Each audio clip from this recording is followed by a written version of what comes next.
Olá, eu sou o professor Pedro e nessa videoaula nós vamos aprender a como inserir informações dentro do nosso banco de dados H2 através do projeto Spring. Na aula passada nós aprendemos a como acessar o banco de dados H2 e como configurar esse banco. Além disso, nós aprendemos a como criar o acesso ao usuário entity. Tá vendo? Então, nós vemos aqui que nossa tabela usuários não tem nada. Mas aí a gente viu também que a gente podia fazer essa adição aqui. Como é que a gente faz essa adição através do Spring? Tá? Então, através do Spring, a gente vai precisar utilizar a interface usuário-repositório. Eu vou fazer o seguinte, não é comum que se faça isso, mas só para a gente poder aprender e entender como é que funciona. Toda vez que o meu usuário acessar a minha index, eu vou fazer ele criar um usuário novo no sistema, ok?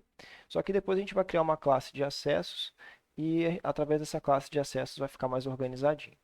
Então, para eu poder criar um usuário lá no meu banco de dados, a primeira coisa que eu preciso fazer aqui na minha classe controller é fazer @autowired, tá? E chamar a classe usuário, a classe não, a interface, né? Repository. E aí eu chamo o objeto usuário repository. Que o objeto usuário repository através da classe. Professor, para que serve esse @autowired? Esse @autowired é simplesmente para você não ter que fazer algo assim. Olha, igual a new usuário.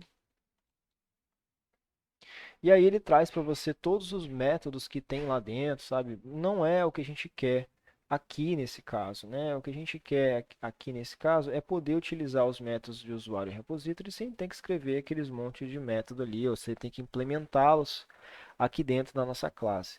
É para isso que serve @autowired.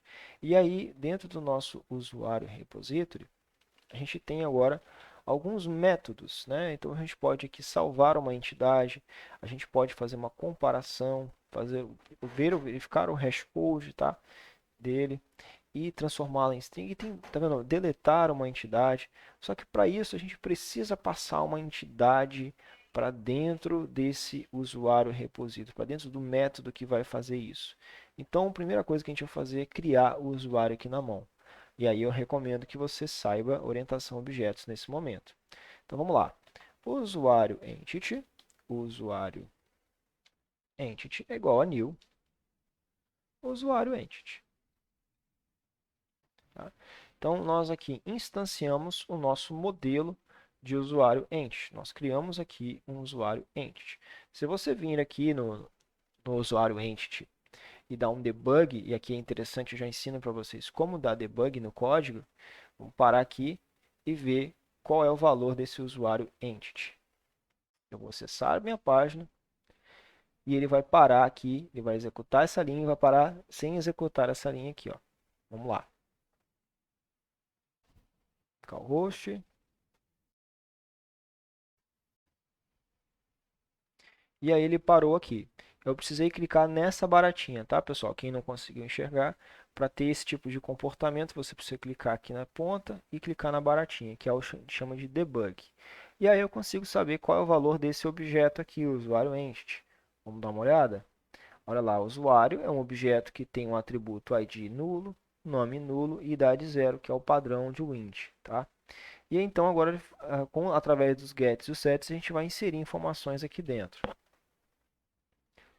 Então, o usuário entity.set idade igual a 33 anos e usuário entity.set nome igual a Pedro. Professor, por que você não vai setar o ID?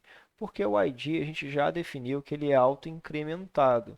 Então, quando eu der um save, ele vai dar o valor que tiver, ele vai olhar para o valor que tem lá no banco e vai salvar automaticamente um valor acima. Então, se lá no banco tem 1, ele vai salvar 2, tá?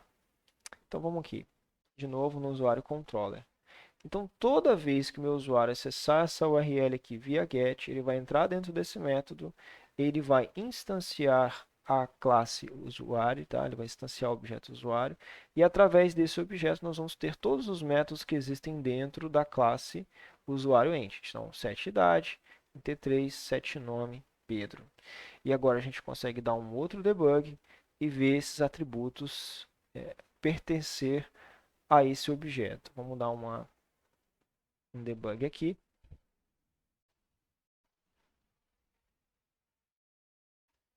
Ele vai iniciar.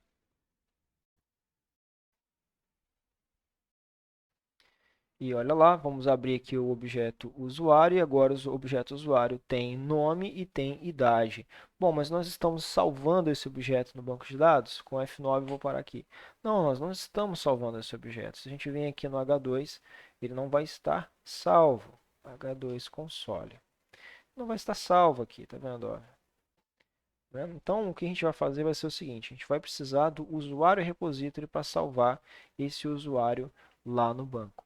Então, vamos pegar o usuário repository.save e agora nós vamos passar a entidade, que é o usuário entity. Repare que é com letra minúscula, letra maiúscula é a classe. E agora, finalmente, nós temos o salvamento desse usuário. Dessa vez eu só vou dar um play normal, tá bom? E aí, toda vez que ele fazer isso aqui, ele vai salvar um usuário no banco. Eu vou deixar uma página aqui específica para a gente olhar o banco e outra página específica para a gente abrir a página normal, tá bom? Então, acabou de acessar aqui, deixa eu configurar isso aqui para nunca traduzir. Pronto, aí conserta para a gente. E aí, eu vou dar um play aqui. Vamos ver. Usuário entity. Run. E olha lá, criou o usuário. Criou o segundo. E criou vários, tá vendo? Então, isso aqui serviria para a gente como se fosse um controle de acesso, concordam? Esse vai ser o tema da nossa aula. Nós vamos criar aqui um controle de acesso para dizer em qual página ele está acessando, ok? Muito obrigado, até mais.